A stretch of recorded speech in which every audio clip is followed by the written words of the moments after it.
You know, the final major industry awards happened the other day.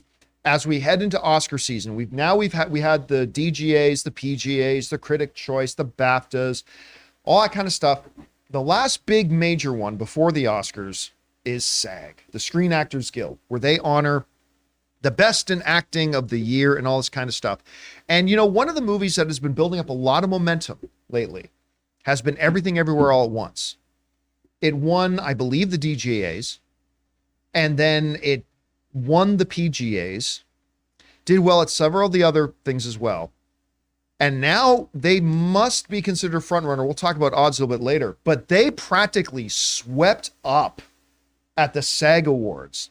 So, first of all, dealing with this, outstanding performance by a cast in a motion picture. This is basically the SAG's Best Picture of the Year. This is their version of Best Picture, right?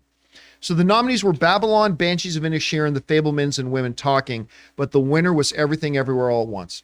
Took for Best Ensemble Cast, Best Cast for Motion Picture, so win that. As we got into the Best Male Lead Actor, this muddies the waters a bit because Brendan Fraser wins at the SAG Awards. Again, this, I think going into it, the momentum has been behind Colin Farrell. We'll talk about the odds going in, but Brendan Fraser wins Best Lead Actor at the SAG Awards for actors, by actors. Then we go into more domination from Everything Everywhere. In a surprise. Yeah.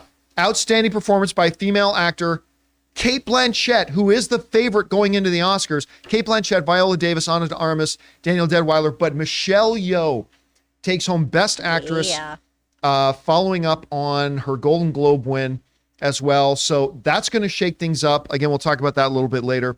But their domination did not stop. Unsurprisingly, outstanding performance by a male actor in supporting role, Everything Everywhere All at Once, Ke Huy Quan, wins again, beating out Paul Dano, Brendan Gleeson, Barry Keoghan, and Eddie Redmayne. Then we get down to outstanding performance by a female actress. And guess what? Everything Everywhere wins again. Jamie Lee Curtis takes home the award for Best Supporting Actress, beating out Angela Bassett, Hong Chow, Carrie Condon, Stephanie Su. So she wins there again. Best Outstanding Performance by a Stunt Ensemble, Top Gun, that was obvious. What are we getting here? Then we get White Lotus one for Best Ensemble for Television Drama. And then we got into the television stuff. But the story here is SAG and Everything Everywhere All at Once absolutely sweeps up at the SAG Awards. I got to tell you, I am actually quite surprised by a couple of the results here. I have no problems with any of the results, just some surprise. Chris is somebody who's actually served on the nomination committee at the SAG Awards, stuff like that. I'm sure you followed the results quite closely last night.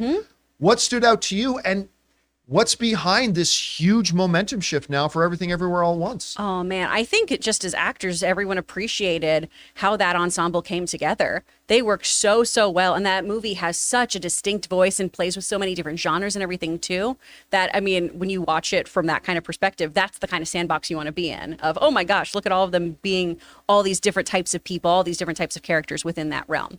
The only big surprise for me personally, and I knew it was coming, but I just didn't think it was particularly the right call, in my opinion, was for Best Comedy Ensemble or Best Drama Ensemble, excuse me. I really thought it was going to go to Severance. White Lotus, I understand everyone on that cast is incredible and they all work really well. But when you're thinking of how an ensemble comes together and gels and how they have to really create a specific kind of world, I think Severance just did that in a much tighter way. That's just me. I had a blast watching this, though. I watched this with my actor study group. We all were over Zoom doing our little ballot comparisons and everything. We all were very confused as to why the heck Mark Wahlberg showed up at the end to do the biggest award of the evening for Everything Everywhere All at Once. Loved that he called it Women Are Talking. Not just women talk. Women are talking. You know, they're just doing that. That's what they do. Keep an eye on them. You got it. They're talking. You gotta. Always Say hello to your mother for me. Always gabbing those ladies.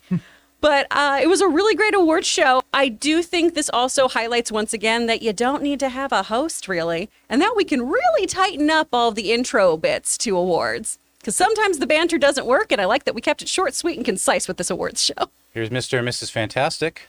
Oh, yeah, they're at the Screen Actors Guild. Just promoting Fantastic Four. It's happening. Early just promotion for casually. Yeah, there you Fantastic go. Four. Like, we haven't confirmed anything, but hi. All right, Rob. Listen, this has been a very interesting awards season because we have seen the pendulum swinging, like at one point, Fableman's kind of looked unstoppable. Banshees of Inisherin looked kind of unstoppable at one point. The momentum seems to be shifting towards everything all at once. What did you think about the results and what stands out to you? Well, it's just been so joyous to watch everybody involved, like Jamie Lee Curtis getting those nods and seeing how excited she is, because I think she was an actress. Like, I've loved her since Halloween back in '78. I loved her, and I went and saw Perfect because of her, the aerobics movie with John Travolta. Yeesh. So it's so great to see. I think she's beloved by the industry. She's done great performances in things like A Fish Called Wanda. Oh, I love that movie. So good. She's never got the due I think she deserves as an actress. And she has been awarded with the SAG award by her peers. So it means something. And same with Michelle Yeoh. I mean, I've been recently purchasing movies that she did 35 years ago, action films from Hong Kong. She's been doing this for the better part of almost 50 years. And she was a Bond girl in 97. Look at the muscles on her still. Oh yeah, no, she's an amazing actress, and she's been in this business for longer than many people might even realize. And just look at the joy on her face, and I think that Everything Everywhere All at Once, again, was a surprising movie. It was a unique film. We'd never seen anything quite like it before. And I think people love it for that reason. I mean, not to be too highfalutin about it, but it proves and it shows people what the possibilities of cinema still are. And to see that it's beloved by as many people. I mean, come on. You brought Short Round back out of obscurity and he turns into a performance people love. Yeah. That is the magic of the movies right there. And that guy smiling, it's heartwarming to everybody. So I think it's great that a movie like this that had an indie spirit, was well promoted by A24, is getting these accolades. I think it's great. I'd like to add real quick, too, if you didn't watch the ceremony, it's all on YouTube. And the Lifetime Achievement Award speech from Sally Field is incredible. It's so good, especially for anyone who is interested in being a performer. It's really, really great. Everyone's speeches are. But hers and then James Hong at the end, too, are so wonderful and so moving. How great. Like, James Hong is like in his 90s. Still rocking it. Still rocking it. He's been a by the way, member for on that 70 note, years. Tom Cruise gave a great speech at the PGA Awards, which I thought was wonderful. Yeah. All right, guys. Question is for you. Everything Everywhere All at Once is kind of looking a little unstoppable right now. And by the way, if you guys have still not seen this movie, I don't know what kind of life decisions you're making. You need to watch this movie. It's a fabulous movie. What do you guys think about it? Jump on down to the comment section below and let us know your thoughts.